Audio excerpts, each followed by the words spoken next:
So ಸ್ನೇಹಿತರೆ ಎಲ್ರಿಗೂ ನಮಸ್ಕಾರ. ಇವತ್ತು ಈ ಲೈವ್ ಬರೋ ಉದ್ದೇಶ ಏನಪ್ಪ ಅಂತಂದರೆ, ಸೊ ನಾನೊಂದು ಅಭಿಯಾನ ಶುರು ಮಾಡಿದ್ದೀನಿ.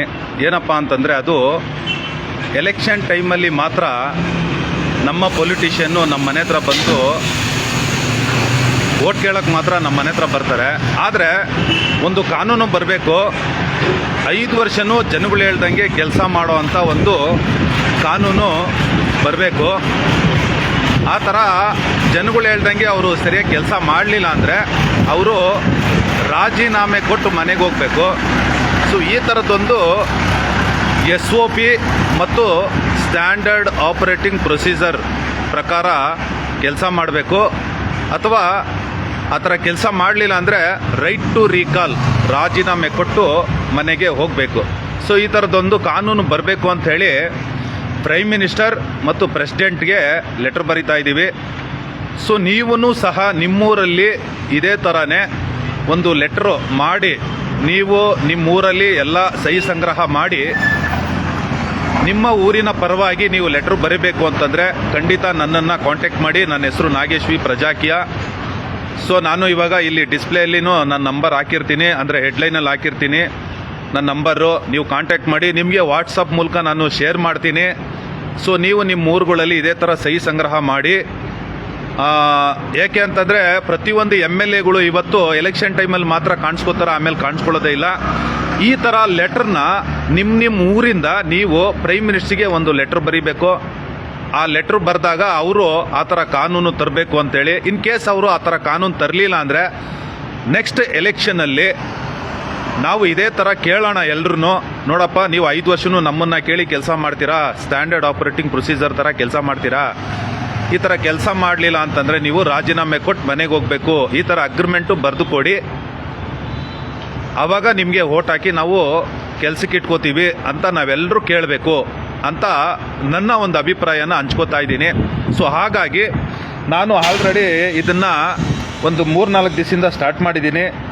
ಜನರ ಸಹಿ ಸಂಗ್ರಹ ಪತ್ರ ನೋಡಿ, ಇಲ್ಲಿ ಕಾಣಿಸುತ್ತೆ ನಿಮಗೆ.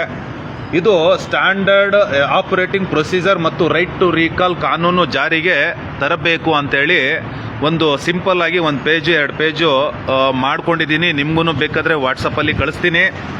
ಮತ್ತು ಅದೇ ಥರ ಪ್ರತಿಯೊಬ್ಬರ ಹತ್ರನೂ ಸಹಿ ಸಂಗ್ರಹ ಮಾಡ್ತಾ ಇದ್ದೀನಿ, ನೀವು ನೋಡ್ಬೋದು. ಏಕೆಂದರೆ ಇದು ತುಂಬ ಕಾನ್ಫಿಡೆನ್ಷಿಯಲ್ಲು. ಏಕೆಂದರೆ ಇದು ಪ್ರೆಸಿಡೆಂಟು ಮತ್ತು ಪ್ರೈಮ್ ಮಿನಿಸ್ಟರ್ಗೆ ಮಾತ್ರ ಇದನ್ನು ನಾವು ಕಳಿಸೋದು, ಬೇರೆ ಯಾರಿಗೂ ಇದನ್ನು ನಾವು ಶೇರ್ ಮಾಡೋದಿಲ್ಲ.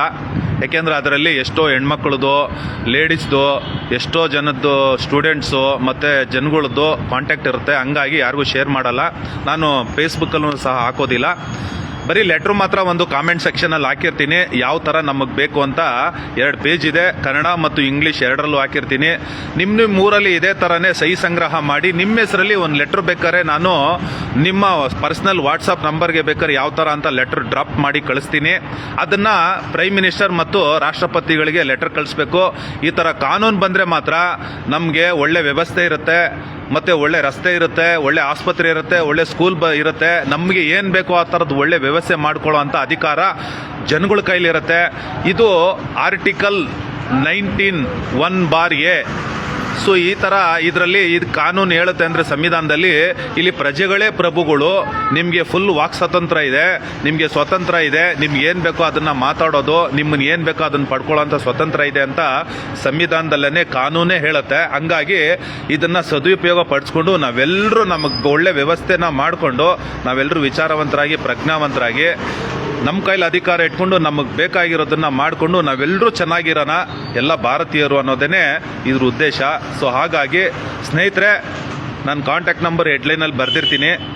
ಸೊ ನಿಮಗೂ ಇದನ್ನು ಬೇಕು ಅನ್ನಂಗಿದ್ರೆ ಮಾತ್ರ ದಯವಿಟ್ಟು ನಮ್ಮನ್ನು ಕಾಂಟ್ಯಾಕ್ಟ್ ಮಾಡಿ. ನಮಸ್ಕಾರ. ಮತ್ತು ಏನಾದರೂ ಡೌಟ್ಸ್ ಇದ್ದರೆ ಕಾಲ್ ಮಾಡ್ಬೋದು. ಖಂಡಿತವಾಗ್ಲೂ ನಮಸ್ಕಾರ.